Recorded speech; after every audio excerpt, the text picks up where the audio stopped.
Welcome to the last session of the evening, but arguably the most important session of Unconvention, the keynote address.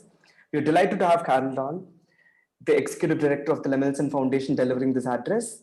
We are also so pleased to be joined by Basil, the founder of Villgro, who along with Carol will be helping us visualize the next decade of the social enterprise ecosystem and the importance of embedding resilience into its very fabric. It gives me immense pleasure to introduce Dr. Carol, the Executive Director of the Lemelson Foundation, the world's leading foundation solely focused on improving lives through invention. The foundation inspires and enables the next generation of inventors and invention-based enterprises to promote economic growth in the US and social and economic progress for the poor in the developing countries. The foundation focuses on impact investing, supporting the people and systems needed to advance invention through the creation of products that have positive social impact, reflect environmental responsibility, and lead to financially self-sustaining businesses. Prior to joining the foundation, Dr. Carol was the founding director of the Global Health Discovery Program at the Bill and Melinda Gates Foundation, where she led the development of grand challenges in global health and grand challenges exploration. These are innovation programs which have been replicated in countries across the world. She's indeed had an illustrious career and has undoubtedly been a tremendous support to Villgro, right from when the organization was in its very early years. She continues to support Villgro fervently even today, and it couldn't be more fitting to have Dr. Carol set the tone for all of us at Unconvention. Welcome, Dr. Carol, and over to you. Thank you so much. It's such a pleasure to be here with all of you today, and I appreciate the invitation to speak with you a bit today about what's coming for social enterprise in the coming decade. By any standard, 2020 was really a landmark year of disruption. For the development community, last year was intended to start the UN-coined Decade of Action, which was intended to accelerate our collective work in an effort to meet the SDGs, recognizing that despite the gains in areas such as poverty reduction, increased effort is needed in most areas in order to hit the 2030 deadlines for the SDGs. Instead, the pandemic has seemingly reversed years of progress that had been made in areas such as poverty, hunger, healthcare, and education. The social and economic inequities that were there before have become more prominent, along with the vulnerabilities of our systems across sectors and at all levels. We've seen the consequences of too much reliance on global supply chains and weak local capacity for manufacturing. But we also saw the power of the human spirit and working together to solve problems. The urgency of the crisis created alignment and mobilization of resources that led to record levels of research collaboration and public and private partnerships that accelerated innovation and resulted in COVID-19 vaccines with unprecedented speed. It also highlighted how important social entrepreneurs are for tackling complex problems and designing innovative solutions that improve lives, or in the case of the pandemic, save lives. I know many of you in the audience saw the need created by the pandemic and made quick decisions to pivot in order to meet the moment with the support of the Villgro team and others. For example, pre-pandemic, the company Omics Labs, which is focused on faster infection detection and identifying antibiotic resistance to provide better and faster care, because they were already focused on making low-cost, easy-to-use molecular diagnostic technology, the team was well-positioned to develop an affordable and accurate rapid diagnostic kit for COVID-19. In October, they were selected by the government of India as one of 10 companies to receive support from the government of India for manufacturing and wide-scale deployment. And we sometimes forget in the midst of this pandemic that the problems we were working on before the pandemic haven't gone away, and in many cases have gotten worse. For instance, lockdowns have highlighted weaknesses in food supply chains and regional lack of access to essential resources like water. So it has become a serious threat to food security. For social innovators already working to develop solutions to these problems, the increased demand for their products have created new challenges.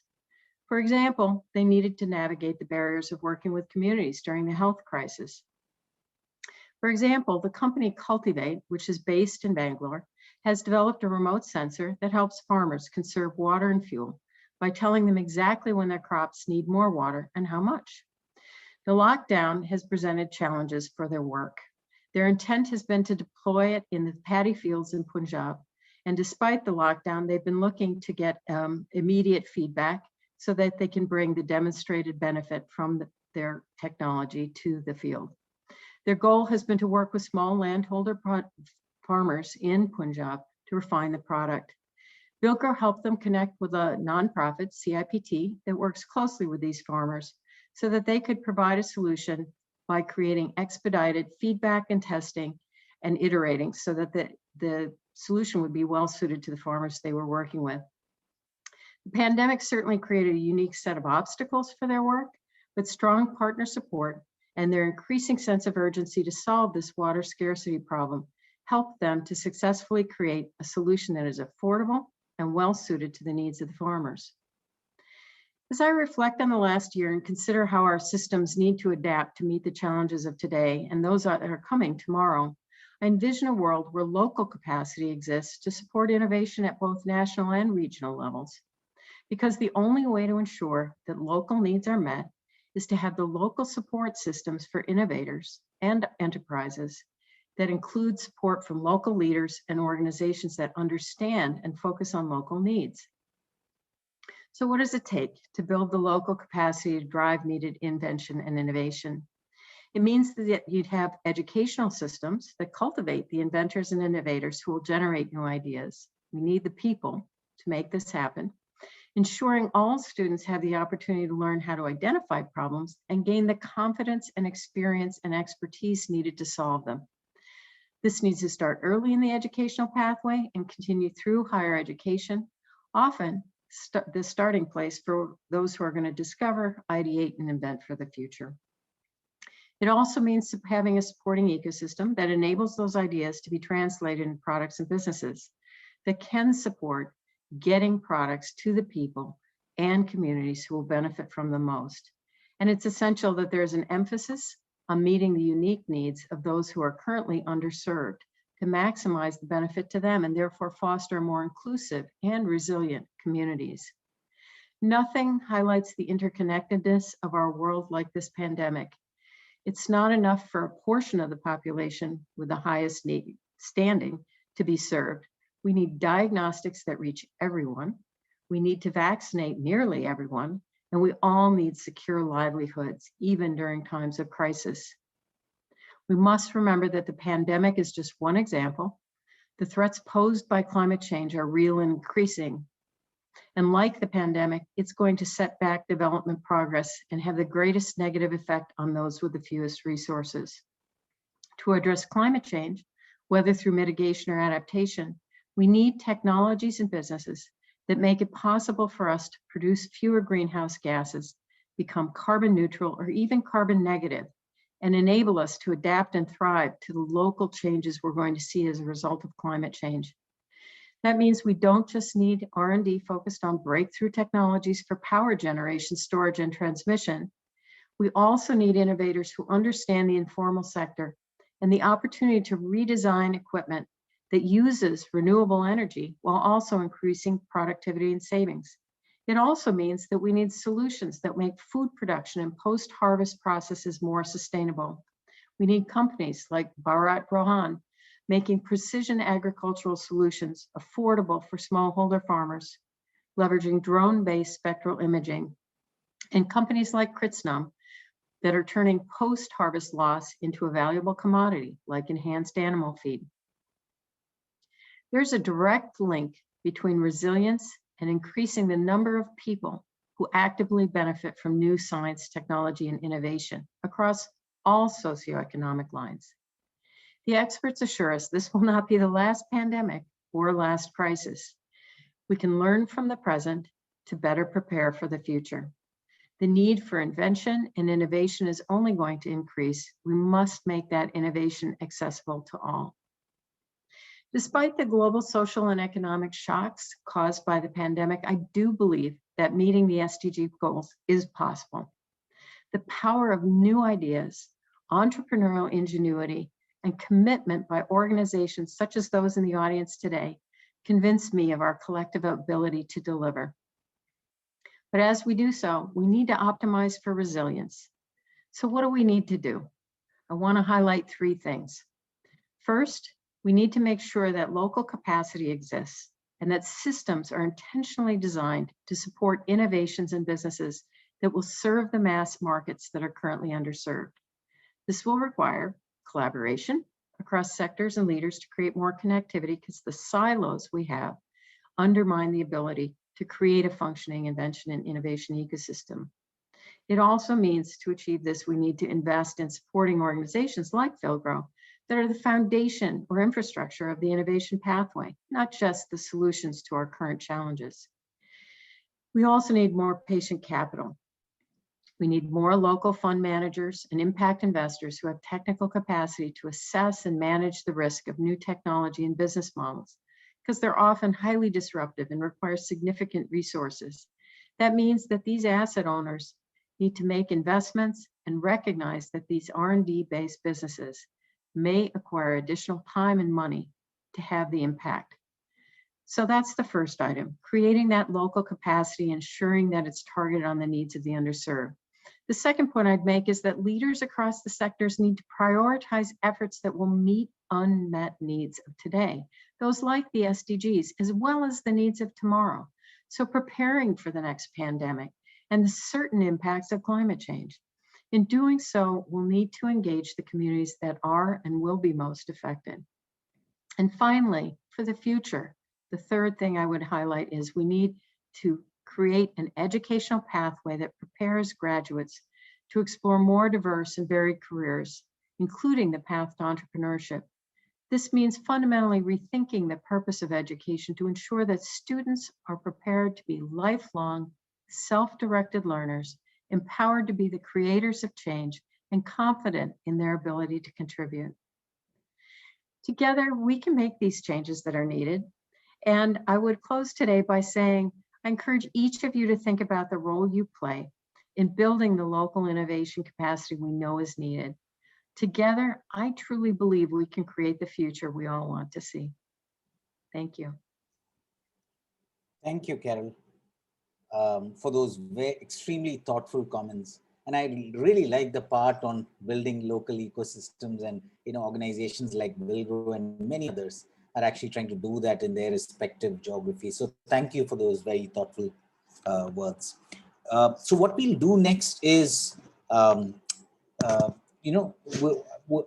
will raise a few questions and thoughts and comments, and then I'll get you to respond with your global perspective around innovation, invention, that can really create changes in lives of people, the work that you've been doing for many years. I'd really like the audience in this group to really benefit from that. So the first question, Carol, for me is, the SDGs are bold goals. And we've been at this for now many, many years. And at times it feels that they're out of our reach. How do you think our work should be supported, not just Villgro's, but how should the entire ecosystem's work be supported and accelerated if we are to really truly achieve the SDG goals? Great, thanks, Paul. I think that's a great question, and it's not an easy answer, obviously, but I do have great optimism that we can make the change we need to make in order to achieve the SDGs. I really have 5 points. I know that's more than one should have, but 5 points I would highlight around this. The first is that I think we need to embrace sustainable business models, including for-profit models. High impact, scalable solutions, they can't be sustainable over the long haul if they're purely relying on grants, donations, and government subsidies. Government procurement is a real business model, and that is sustainable. But we need to think about how we can foster small and growing businesses that will foster economic development as they are strengthening local supply chains and also creating needed products. So that's the first point. The second thing I think I'd say is that I think there's been inadequate attention paid to the fact that we need novel physical products. These devices are critical for improving health, diagnostics, treatments, as well as agricultural productivity, reliable and sustainable energy. And those technologies need to be affordable, long-lasting, and robust. But it ties back to some points I made before. They sometimes take longer and require more investment, so we need patient capital to do that. Which leads me to my third point, which is that not all companies are going to be unicorns, but that doesn't mean that they don't provide value and that they can't contribute to the SDGs and that they can't also be good investments. So we need to think about, in achieving progress towards the SDGs, that we need finance and incubation capacities that will more intentionally support the variety of growth profiles we need for companies that will address the SDGs. And that means investing in a reward system that actually allows us to build fundamental strong business and not just accelerate those that are going to be the unicorns of the future, in order to get overall successful businesses that will contribute to the economy, but also create these solutions. I think one of the ways of doing that is actually prioritizing investing in local innovators. I spoke a little bit before about how important that is. To date, so much of development work has really gone to funding innovators who are foreign born, living outside the communities in which they're trying to introduce solutions. And so I think there's a real opportunity to leverage the local talent that exists. Local inventors and entrepreneurs are often the best equipped to actually develop the solutions that will be sustainable and contribute to local economic impact. And so I'd have to say it's been really great in the last decade that I've been working with Lemelson to see how many great innovators are emerging in India and the growth of government support and corporate programs to actually support them going forward. I think it's an area we need to push forward. So I'm going to come to my last point on this question. I know there are many, but one is the fifth thing I would say is invest in the ecosystem. I pointed that out in my talk, but frankly, solving for individual solutions doesn't create a robust environment for addressing the next set of solutions. So we need to invest in a pipeline through and creating local ecosystem capacity, organizations like Villgro that contribute to overall strength and success of a series of companies over time. Investment in the ecosystem will enable a larger pool of innovators to succeed and ultimately more creative solutions. Thank you, Carol. You know, that was going to be my next question. You've done this work last 20 years, supporting organizations that are building ecosystems in India, in Southeast Asia, in Latin America, Africa, you know, in North America, and so many diverse geographies. And I'm sure you have lots of learnings in what it takes to build ecosystems. And therefore, if other funders were to learn from you, from that learning of building ecosystems, could you share a little bit of light on what those learnings are and what others possibly should be doing to replicate some of those learnings? Yeah, I'd be happy to do that.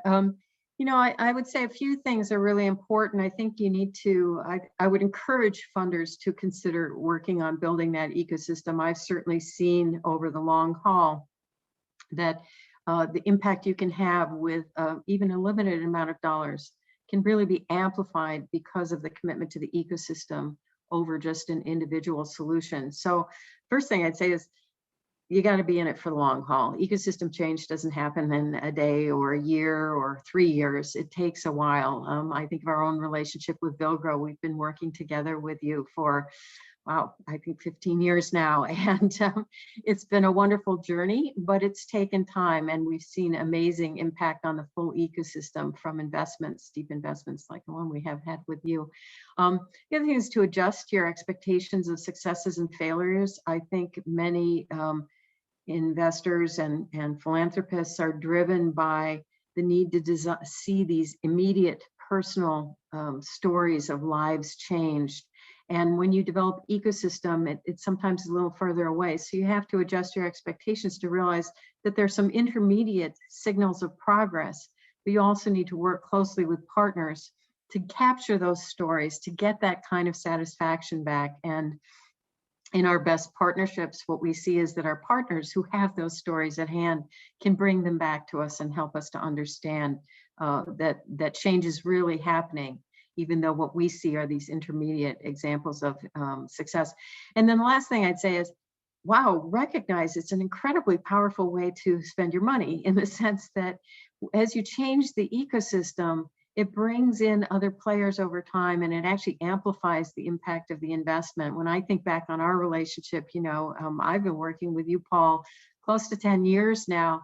And at the beginning, when I came on board, it seemed like we were the primary funder for Villgro, and you were invested in a limited number of promising companies, but really struggling to build that viability for the companies as well as for Villgro itself. And now Villgro is the leading social enterprise incubator in India. It has presence in other countries and demand from other countries for your model. And you've birthed Mentera. There's just so many stories of successful companies that have come out of it. That kind of impact is going to continue to grow and expand even when our money is no longer there. And I think that's the true success. So I would encourage other funders to find that. This is it's really exciting. It's building the ecosystem is time consuming. It requires patience and perseverance, and it's a long journey. So if I may ask, how do you really keep on top of this in terms of measuring progress towards that? Because building a forest takes time, and you could get it wrong. So how do you keep on track whether it is indeed actually happening or not? Yeah, well, I think you have to adjust what you're looking for, as I mentioned before, in terms of your measures of growth. If you're creating a solution to a problem, you're looking at those individual live saves. With an ecosystem, it's a little more abstract. So I would say, what we've done is we've stepped back and said, how do we actually understand our hypothesis about how an ecosystem grows? How do we identify those intermediate measures of impact that we're looking for? And the true ecosystem change you want to see is sometimes a long way off. So intermediate measures, things like stability and competence of the ecosystem partners. Do you see them growing and thriving on their own? Are others taking a bet on them? Are others investing in them? Or increased connections between critical players in the system. We've seen, as we've invested, certainly in India, that more partners are coming together to create a really full integrated stream and pathway for innovators to find their path forward. I see that as a metric of success. And then, of course, another great metric is new entities coming in and investing in the ecosystem and participating in the ecosystem. And that clearly strengthens it as well.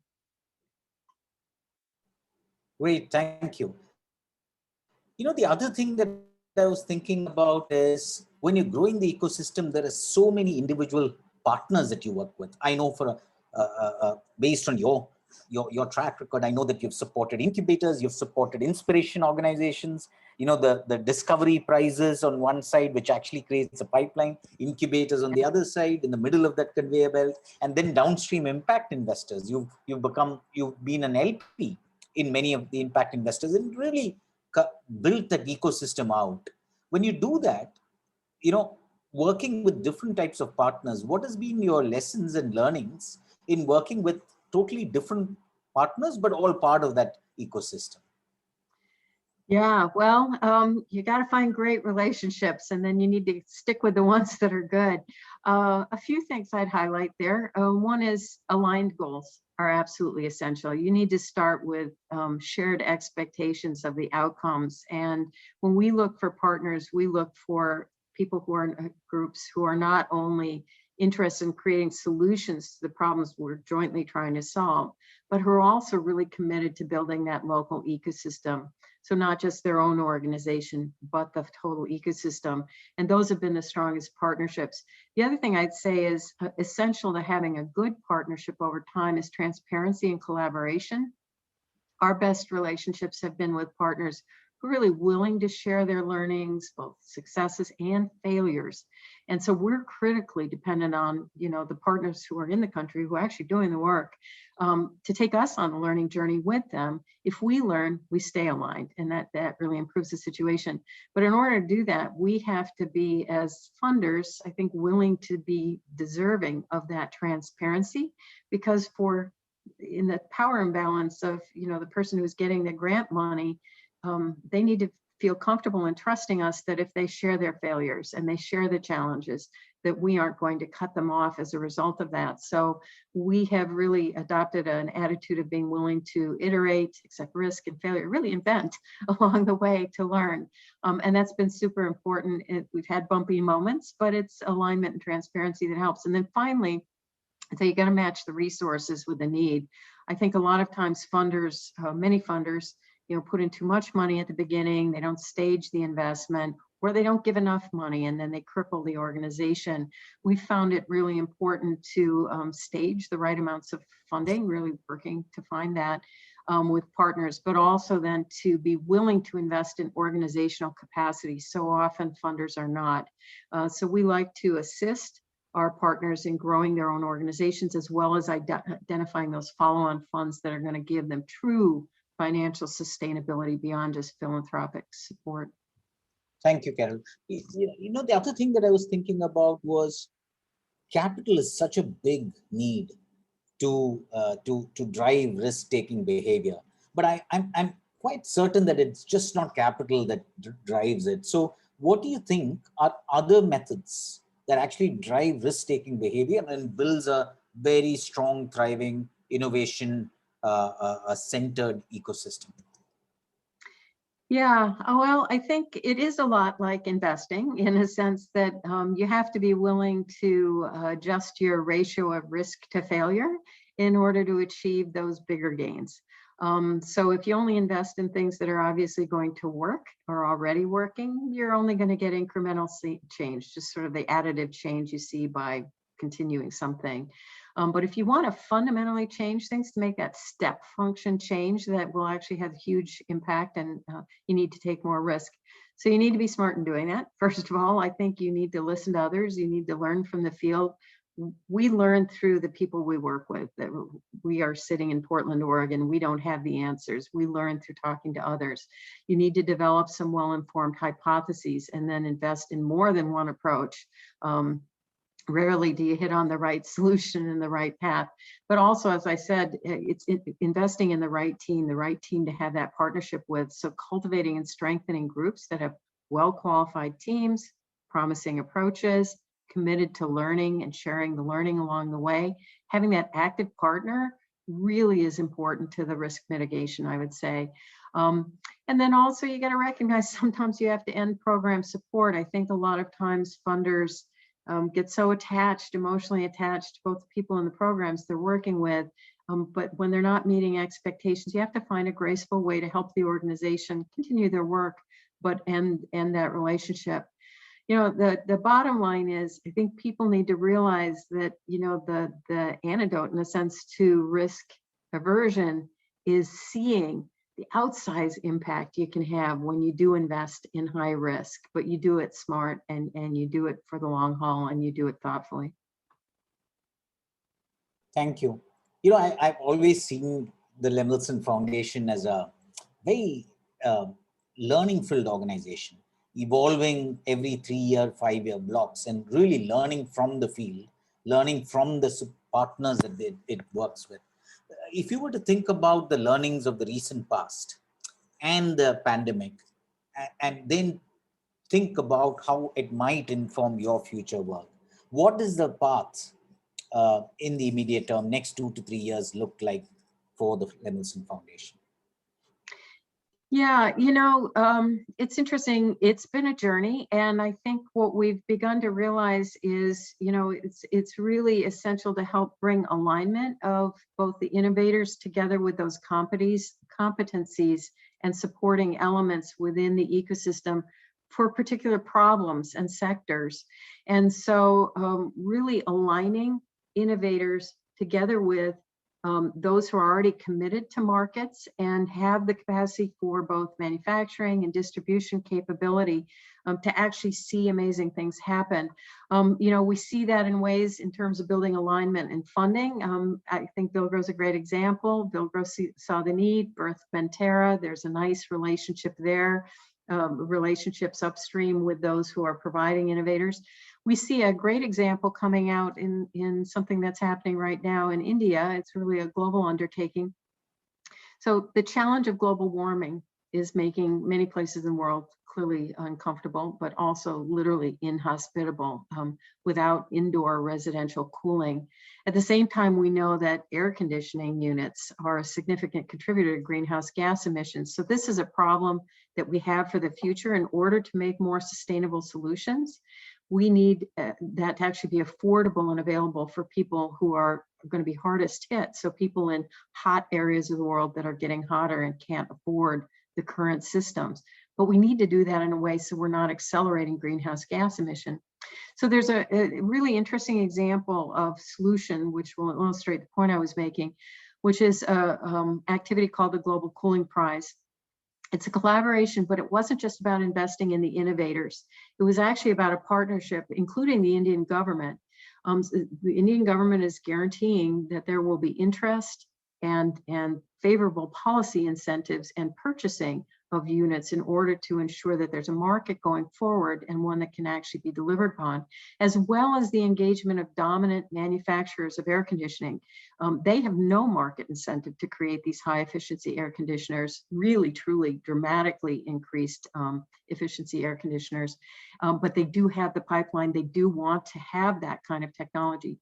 So the original goal from this partnership between innovators, investors, manufacturers, and the government has been a 5-fold increase in efficiency from the technology. And in fact, they've done the testing. They had a wonderful real-time monitoring site online doing the testing in India. And what they've seen is that they've got some groups that are actually creating greater than 5-fold efficiency changes. So it's an exciting paradigm where we see likely rapid uptake and mobilization into the marketplace of a technology that didn't have market forces to actually take it forward. I think examples like that are going to be examples for the future. And it's really about partnership and coming together of all of the players who want to solve a particular problem and realizing that we need to partner more. So that's what I see for the future. Thank you. We're just hitting our timeline of, we've crossed 9. So I'll end this with my last question. You've shared a lot with us, this group, I'm sure, is a mix of funders, innovators, entrepreneurs, incubators, and investors. If you were to provide one takeaway for each of these various stakeholders, so that which will help them actually contribute to building a resilient, innovation-driven ecosystem, what might that be? Yeah, that's a great question, Paul. And I love the idea of giving a kind of a challenge to the people in the room, so to speak. I would say, the big point is that we all need to recognize we're working towards common goals. We're all working together to have positive social and environmental impact.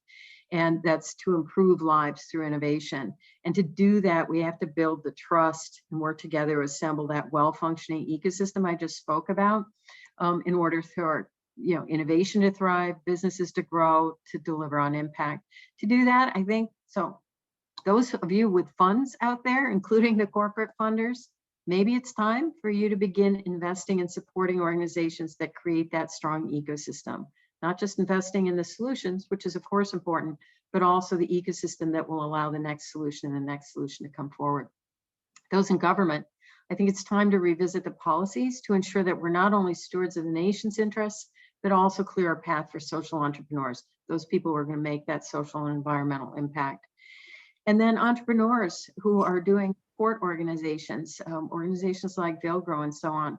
Learn and partner with each other. This is the time to partner. There's so much work to be done. This is not a competition. This is a collective mobilization to action. And finally, I'd say the entrepreneurs, the most exciting kind of members of this group here today, you need to be persistent. Keep your vision clear, share your learnings, and other entrepreneurs will be excited and follow you. You are the inspiration to those who will follow. So please go forward, solve these problems, take action. I think there's a lot we can do collectively. Great. Thank you so much. Thank you, Carol. It was really valuable thoughts, and your thinking has always shaped us and has always helped us. But also I wish to really use this opportunity to thank you for your contribution to the innovation invention ecosystem at large, not just to Villgro or India, but across the world. And that's to you and the Lemelson Foundation. Thank you from our bottom of our hearts. But now to actually do the conclusion and the closing comments, I invite Bala to take over. Thanks so much, Paul. Thank you so much, Paul and Carol, for setting such an inspiring and visionary tone to Unconvention. Also, a big thank you to all our participants for being such an energetic and engaging audience today. We hope today's theme of building better stayed true to its name, and we look forward to seeing all of you again tomorrow, bright and early at 9 a.m. for day 2, Building Bigger of Unconvention. Good night.